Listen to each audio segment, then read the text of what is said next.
আম party. টুনটুন দিদি, এই বছর আমাদের জঙ্গলে অনেক আম ফলেছে। এই জঙ্গলে সবাই মিলে একদিন আম পার্টি করলে কেমন হয়? প্ল্যানিংটা তো বেশ ভালো। আর জানো মিনু, আমি খুব ভালো আমের জ্যাম বানাতে পারি। আগের বছর আমি যখন দাদার শ্বশুর বাড়ি গিয়েছিলাম, তখন আমাকে ওর শাশুড়ি জ্যাম বানানো শিখিয়েছিল। আম পার্টিতে আমি সবার জন্য আমের জ্যাম বানাবো, তোমার খুব ভালো লাগবে দেখবে। আমের জ্যাম? সেটা আবার কি? আমি তো এই প্রথম নাম শুনলাম, কিন্তু শুনে মনে হচ্ছে বেশ ভালো খেতে হবে। হ্যাঁ মিনু, আমের জ্যাম আম দিয়েই বানানো হয়, আর খেতেও খুব ভালো হয়। আমাদের জঙ্গলে এই বছর যা আম হয়েছে তাতে অনেক পরিমাণে জ্যাম করা যাবে। তাহলে আমি সব পাখিদের গিয়ে এই নতুন রেসিপির কথা বলি, আর বলি জঙ্গলের মাঝে যেন কাল সবাই আম নিয়ে চলে আসে। টুনটুন আমাদের আমের জ্যাম বানিয়ে খাওয়াবে বলেছে। এই বলে মিনুটিয়া সেখান থেকে চলে যায়। সে এক এক করে সবাইকে খবর দিতে থাকে। বিউটি পায়রা, তোমার গাছে যত আম হয়েছে কাল সব আম নিয়ে জঙ্গলের মাঝে চলে এসো। টুনটুন দিদি আমাদের জ্যাম বানিয়ে খাওয়াবে। বিউটি পায়রাকে খবর দিয়ে মিনুটিয়া যায় কালু কাকের কাছে। তাকে বলে, কালু কাক, তোমার গাছে যত আম হয়েছে কাল সব আম নিয়ে জঙ্গলের মাঝে চলে এসো। টুনটুন দিদি আমাদের জ্যাম বানিয়ে খাওয়াবে।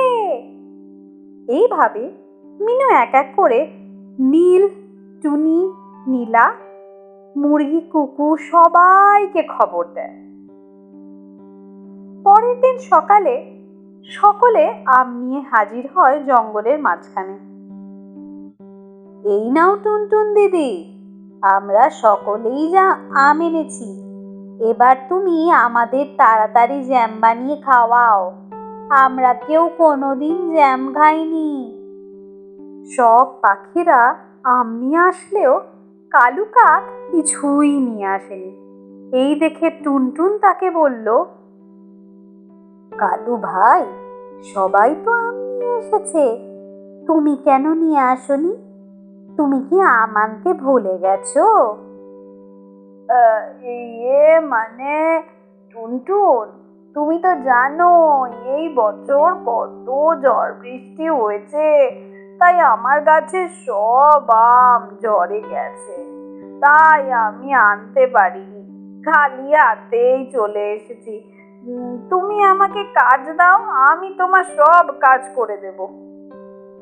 আরে টুনটুন দিদি, তুমি তো কালুকে ভালো করেই চেনো, তুমি ওর কথা বাদ দাও তো, আমাদের জন্য তুমি এবার জ্যাম বানাও। মিনুর কথা শুনে টুনটুন জ্যাম বানাতে শুরু করে। কিছুক্ষণ পরে জ্যাম তৈরি হয়ে গেলে টুনটুন বলে, আমাদের জ্যাম প্রস্তুত, এবার তোমরা এসে একটু করে টেস্ট করে দেখো তো জ্যাম কেমন হয়েছে, তারপর তোমরা বাড়ির জন্য নিয়ে যাবে। এই বলে টুনটুন সবাইকে বাটি করে জ্যাম দিতে থাকে। সবাই তো জ্যাম খেয়ে খুব খুশি হয়। সবাই টুনটুনের প্রশংসা করতে থাকে। বাহ টুনটুন দিদি, জ্যাম খেতে তো খুব সুন্দর হয়েছে।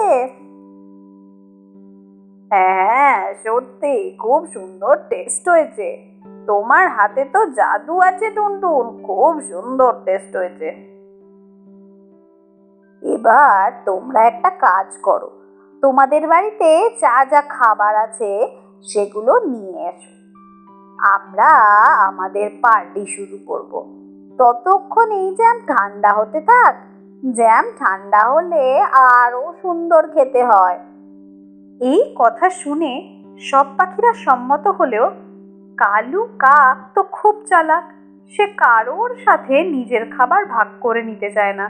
সে বলে, আরে আমার বাড়িতে তো কোনো খাবারই নেই। আমি তো কিছু রান্নাই করিনি। কাল মিনু আমায় যখন পার্টির কথা বললো তখন থেকে আমি কিছুই খাইনি। কালু, তুই আর মিথ্যা কথা বলিস না। বল, তুই আমাদের তোর জিনিসের ভাগ দিবি না। আরে আমি মিথ্যা কথা বলবো কেন? সত্যি আমি কিছুই খাইনি। তার থেকে বরং তোমরা যার যার বাড়ি থেকে খাবার আনো, আমি ততক্ষণ জ্যাম পাহারা দিচ্ছি। সবাই চলে গেলে যদি বনের পশু এসে জ্যাম খেয়ে নেয়। কালুর কথা শুনে সবাই যার যার বাড়ি চলে গেল খাবার আনতে। এই দিকে কালু তো নিজের লোভ সামলাতেই পারে না।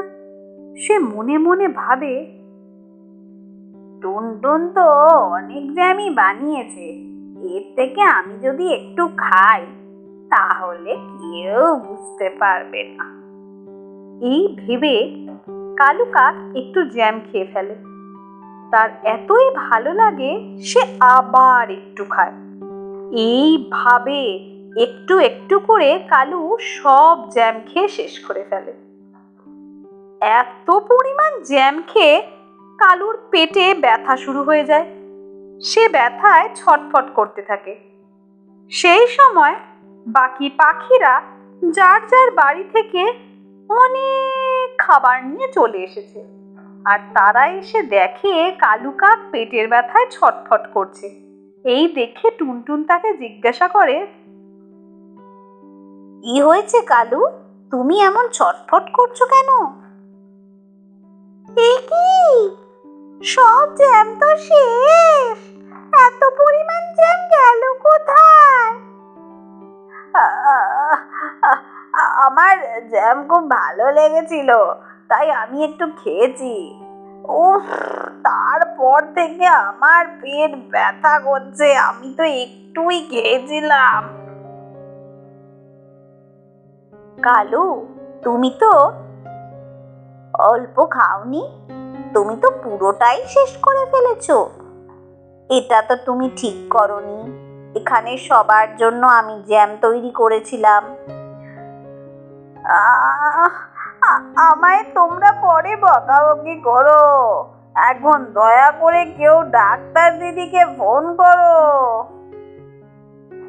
কালুকে ছটফট করতে দেখে মিনু ডাক্তারকে ফোন করে। ডাক্তার সেখানে এসে কালুকে পরীক্ষা করে বলে, কালু, তুমি অনেক বেশি খেয়ে ফেলেছো। তোমার এতটা বেশি খাওয়া উচিত হয়নি। আমাদের সকলকেই নিজেদের পেট বুঝে খেতে হয়। এবার কালুকে এই ইঞ্জেকশনটা দিতে হবে। না ডাক্তার দিদি, আমায় ইঞ্জেকশন দিও না। কোনো ওষুধ থাকলে দাও, আমার ইঞ্জেকশনে খুব ভয় করে। কালুর কোনো কথা না শুনে ডাক্তার তাকে ইঞ্জেকশন ফুটিয়ে দেয়। আর সেদিনের পর থেকে কালু পণ করে আর কোনোদিন সে লোভ করে বেশি বেশি খাবার খাবে না। Thank you.